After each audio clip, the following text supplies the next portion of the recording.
Happy New Year, guys. Can you guys believe that it is 2020 already? Where has the time gone? I seriously cannot even believe it. I feel like it was the 90s yesterday, but here we are in 2020. I hope it is an amazing year for each and every one of you. I hope you guys know how much that I love you and I appreciate your continued support. If you guys have not subscribed to my channel yet, I hope that you will do that today.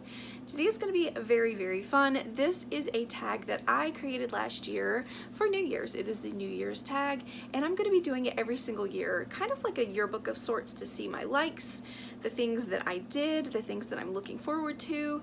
With that being said, there will be a couple of answers that will be the same every single year because we do traditions. If I decide to change those up, then you guys will hear different answers. But I hope that you guys will do this as well. I think it's a really great way to look back and see our growth and see the things that we have as goals. So I hope that you guys will do this, and I'll leave the questions below if you are interested at all. I know a lot of people are burnt out on tags, but this is one I definitely want to do on my channel every single year. So I hope that you guys enjoy it. There are only 12 questions, so it should go fairly quickly.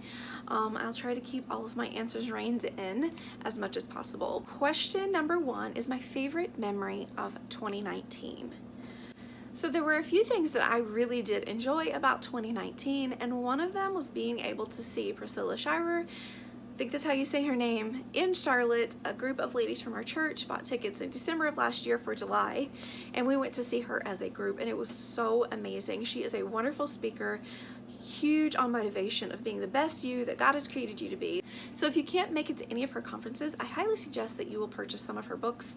My favorite being Fervent. I passed that along to my friend Mariah, and she's enjoying it as well. A lot of videos on YouTube as well from her conferences, so if you can't make it to one, or if it's not in your budget to do that, then I highly recommend you checking out her videos on YouTube. So the second thing is being able to bond with Michaela during the time after she had her surgery. If you guys don't know, if you're new to this channel, she had surgery on her septum. The doctor had said it was the worst one he had ever seen. She had extensive bleeding. We stayed in the hospital longer than we were supposed to, even though she was still released in the same day. It was several hours after we were originally supposed to be released. She had some blood pressure issues. It was very, very scary. It was a very trying time. It was emotionally exhausting, but it was a time I'll never forget because I got to bond with her and Damon in ways that we had not done yet. And it felt like we were a true unit at that time. And in that exhaustion, I got to see her strength even more, which completely blows me away. But I will never forget that time because I got to like lay in her floor. If you guys don't know this either, I was up with her 24/7 when Damon wasn't home. He did give me breaks and everything, but I was sleeping maybe 30 minutes a night. At max an hour a night. And as you can imagine, I was running on thin ice with my words. Everything was on thin ice with me. I was just completely spent, but I still found strength in God during that time. I know that it's His grace and mercy that carried me through. I know it's grace and mercy that carried her through, all of us actually. But being able to share that moment and being there to care for her, I know that I care for her on a daily basis, so don't get me wrong. I enjoy that, and I find that an absolute blessing to be able to care for her. But there was an intensity about it, and a calm and a peace that I just cannot explain.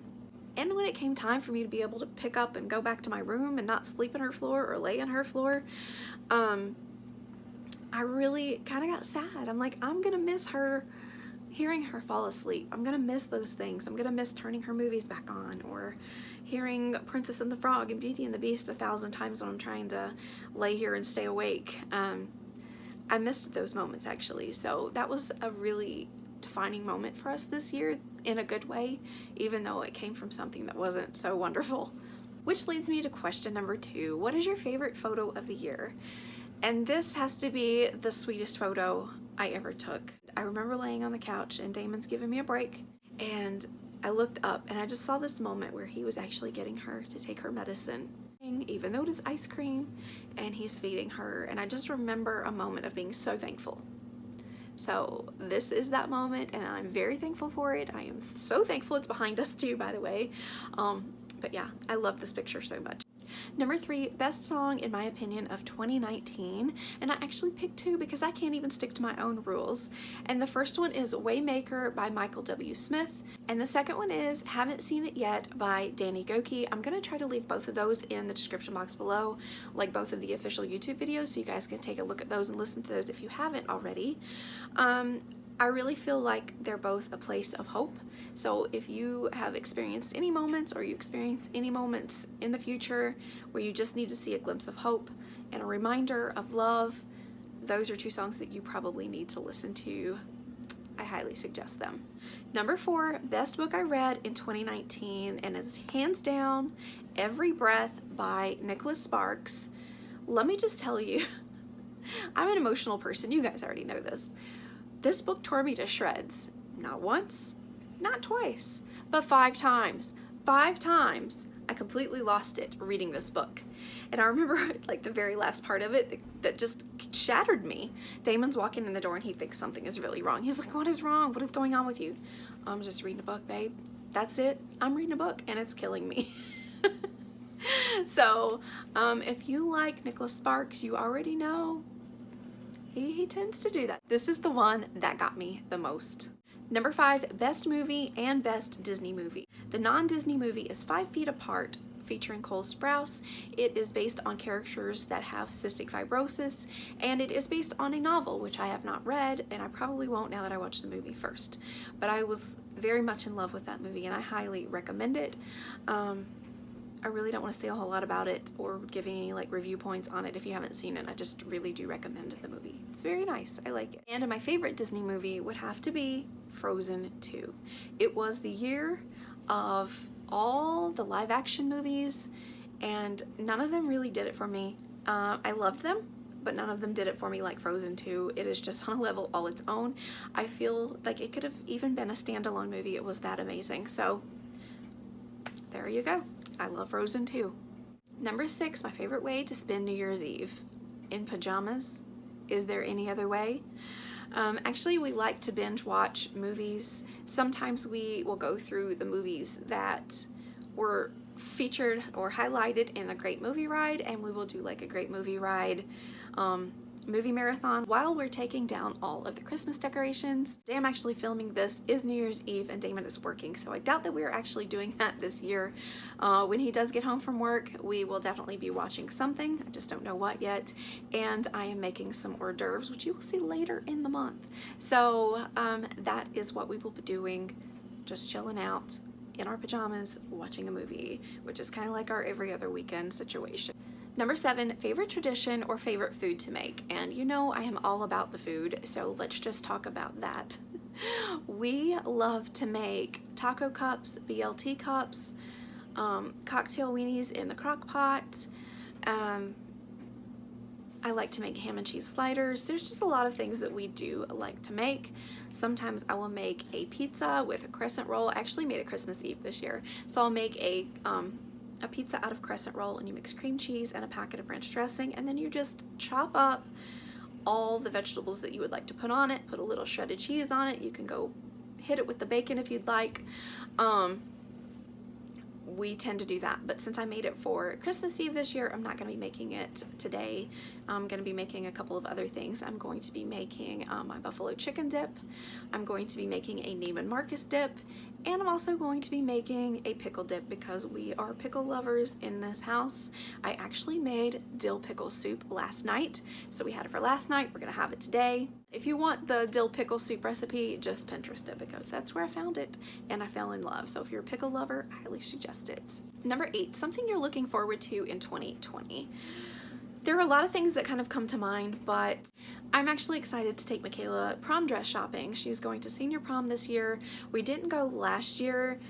There was a lot of issues at her school where things just didn't feel safe, so we did not participate in last year's junior prom, but we're going to be doing senior prom this year, and I'm really excited to be taking her shopping for her dress. She has attended prom through the Night to Shine the Tim Tebow Foundation. She has got to do that prom and she really, really did love it. But this one will be at her school, so I cannot wait to take her shopping for a prom dress. We are going to try to find a Disney princess inspired dress. I don't know how that'll turn out. At the end of the day, it's her choice no matter what dress she wants. So that's going to be a lot of fun, and I hope that I can take you guys along for the ride. We'll see how that goes. Number 9, most worn Disney item of 2019. And I was looking back at some photos and just kind of remembering my go-to shirt that I'll pull out of the closet. And I think it's my Monsters Inc. or my Monsters U shirt. That shirt is so comfortable and so cute. And to look at it, at first glance, you wouldn't realize that it's a Disney themed shirt, but I really love it. And I'll probably wear it a lot this year too. Number 10, Disney movie you are most looking forward to in 2020. And I have to say, I'm really looking forward to The Jungle Cruise. We are huge fans of The Rock, and I'm just really excited to see what he brings to the table. He's a pretty decent actor in my opinion, so I'm really excited. I know Damon's probably more excited than I am, but we definitely love Disney movies that are themed on the rides. I know a lot of people have opinions on the Haunted Mansion movie and the Tower of Terror movie. They think they're really cheesy, but I personally love to see movies based on Disney attractions, so this is one that we are looking forward to. Number 11, lessons I learned in 2019. This is a lesson I learn every single year, and that is that things just do not always go as planned. Regardless, I just have to keep moving forward. And that leads me to my final question, number 12, what are your goals for 2020? Obviously, we are moving out of this apartment. I do not care what it takes. We are moving out of this apartment. Our contract ends mid-May or something like that, so we hope to be out in May, first part, ending part, maybe in April, I don't know. But we really have to buckle down hard, and that leads me to this statement. You will probably not see many pin hauls or Disney hauls or huge spending for subscription boxes. I know I'd said late in the year that I was going to resume my subscription boxes, and this also means I will not be participating in a lot of collaborations where exchanges are required in high monetary values, because I really want to make this dream happen for my family. I don't want to spend money unnecessarily, even though I really do enjoy these exchanges and collabs, and I'll probably be in a few. I'm not swearing them off completely, but I will definitely not be doing as many. So I appreciate everyone who has watched those in this past year, and I will be doing them obviously, but they will not be as close as they were the last half of this year. I'll definitely be spreading those out, and they will definitely be smaller and more creative. That's going to do it for this video. I hope you enjoyed it. Thank you so much again for being a part of my Disney housewife family. I am absolutely looking forward to what the new year brings for this channel and for all of you that I've gotten to know this year. I'm so thankful for each and every one of you, and I wish you all a blessed and happy new year, and I'll talk to you guys next time. Bye.